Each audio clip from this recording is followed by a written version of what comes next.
Hey guys good morning. तो अभी यहाँ पे तैयारी शुरू हो रही है और बहुत बड़ा बम फटने वाला है।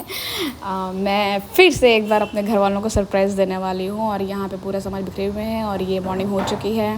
हम लोग जल्दी पूरी तैयारी कर रहे थे। हम लोग क्या, मैं और अथर्व अकेले जा रहे थे। इस बार मैं अकेले ट्रैवल कर रही हूँ अपने बेटे के साथ और फर्स्ट टाइम मैं कर रही हूँ ट्रैवल फ़्लाइट से विशु के साथ। तो इसलिए थोड़ा सा मतलब अजीब तो लग रहा था, बट नहीं, ठीक है, हर चीज़ का एक्सपीरियंस लाइफ में होना चाहिए।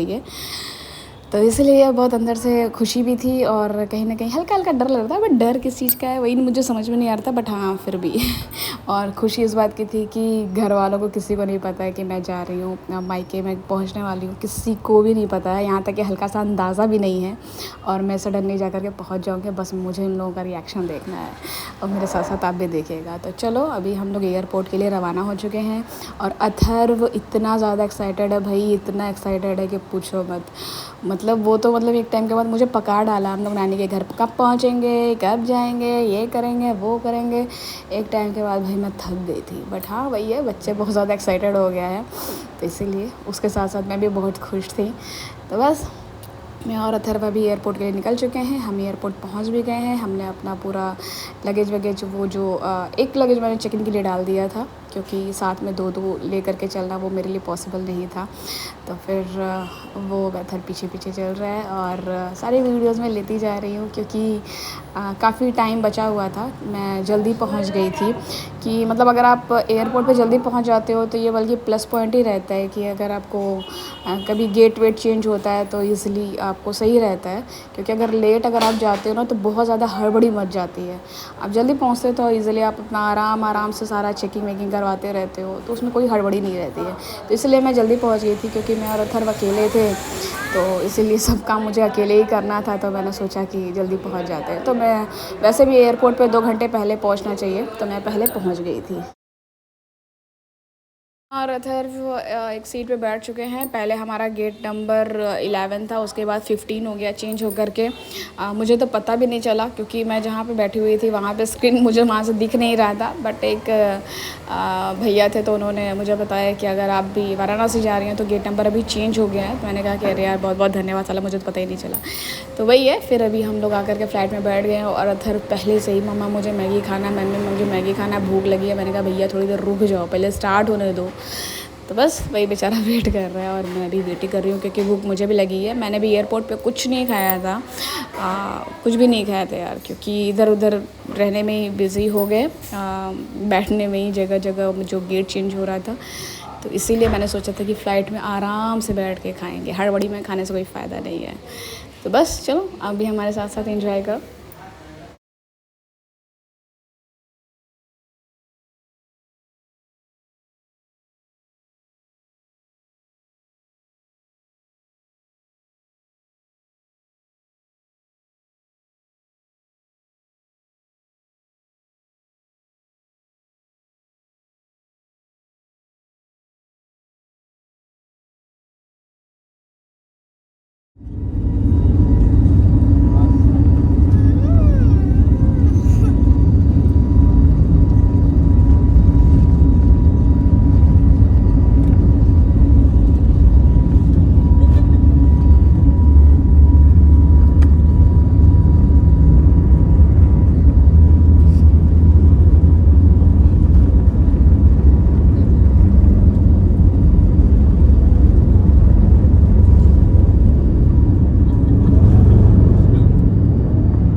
धर्म अपनी सारी चीज़ें खुद ही ऑर्डर कर लेता है, यह बहुत अच्छी चीज़ है मेरे लिए। मैं थोड़ी सी टेंशन फ्री हो गई हूँ। तो मैं आपको बताने वाली हूँ कि मैंने क्या क्या ऑर्डर किया है। मैंने ऑर्डर किया था पोहा ऑर्डर किया था और उपमा ऑर्डर किया था, मगर इनके पास उपमा नहीं था, तो इन्होंने मुझे ऑप्शन दिया है कि आप साबूदाने की खिचड़ी ट्राई कर सकते हो। तो मैंने वो भी ऑर्डर कर लिया। भाई भूख बहुत तगड़ी लगी हुई थी और अथर ने अपने लिए कप नूडल्स ऑर्डर किया था, तो मुझसे वो बहुत टेस्टी लग रहा था, वो अपना मस्त खाया जा रहा था। मैंने भी अपने 2 ढक्कन मतलब 2 डब्बे ख़रीद लिए थे, जो कि भाई महंगा तो बहुत होता है, बट क्या करें, अब भूख इतनी लगी थी तो कुछ कर नहीं सकते।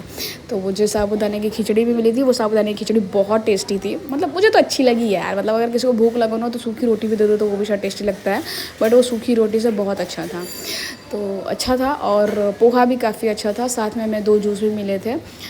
मैंगो जूस मैंने लिया था। अतर तो पहले ना कर रहा था अपना, फिर मेरे को जब देखा कि मैंने अपना घटक लिया तो फिर बोला नहीं मुझे मेरा दे दो, मैं अपना पीऊँगा। तो ऐसा ही था। तो बस हम लोग खा पी लिए, पेट भर गया। अब आएगा असली मज़ा सफ़र का भाई, जब पेट भरा रहता है ना तब मतलब सफ़र का मस्त मज़ा आता है। और ये देखो मैंने वीडियो लिया था, मतलब कितना अच्छा ये व्यू लग रहा था मुझे, बिल्कुल मतलब एकदम रूई जैसा, मतलब अलग अलग शेप का। वो कहते हैं ना कि अपना अलग अलग पर्सपेक्टिव होता है, आपको कौन सा शेप किस तरीके का लग रहा है। यहाँ देखो जो एक मैं अभी आपको जूम करके दिखाऊंगी, ये जो शेप है ना वो मुझे बिल्कुल एक बड़ी सी फ़िश जो व्हेल होती है वैसी मुझे लग रही थी। उसके आइज़, उसका मुंह, ऐसा मेरे को फ़ील हो रहा था। मैंने इसको ज़ूम किया कि मैं इसकी वीडियो डालूँगी और आप लोगों से भी पूछूँगी कि आपको ये कौन सा शेप लग रहा है, क्योंकि मुझे तो वैसा ही लग रहा था। और सबका अलग अलग पर्सपेक्टिव होता है, तो पता नहीं आप लोगों को कैसा लग रहा हो। तो यहाँ भाई अब हम पहुँचने वाले हैं अपने बनारस, और पहुँच गए, एयरपोर्ट हम पहुँच गए हैं।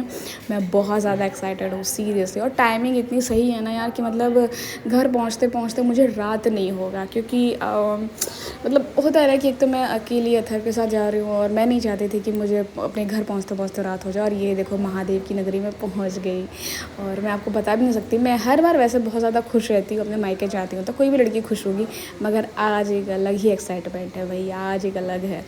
तो मैंने कैब बुक कर लिया था और मैं अपने घर की तरफ रवाना हो रही हूँ। जैसा कि मैं आपको बता दूँ कि नवरात्रि चल रही है और जगह जगह इतनी भीड़ थी, इतना मतलब जाम लगा हुआ था ना कि लोग जगह जगह रोड बंद कर दिए थे।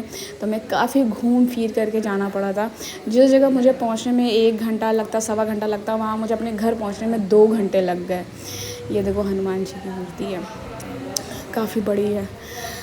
तो बस मुझे बहुत टाइम लग गया था और अभी मैं अपने घर पहुंचने वाली हूँ। मैं आपको दिखाती हूँ, ये देखो टिंटना, मैं अपना डोर खोल रही हूँ, अपने घर पहुँच रही हूँ, टिंग टिंग टिंग टिंग टिंग टिंग टिंग। और ये मेरे चाचा, छोटे वाले चाचा, और ये देखो अभी मेरी मम्मी आएगी साथ में, और उसका बस फेस देखना, वो इतनी मतलब भूखी हुई है, उसको एकदम भी भरोसा नहीं था कि मैं भाई घर पहुँचने वाली हूँ। तो उसका बस मुँह देखा, पीछे गया अपनी नानी से गले मिलने के लिए, उसको ये देखो मम्मी का मुँह देखा।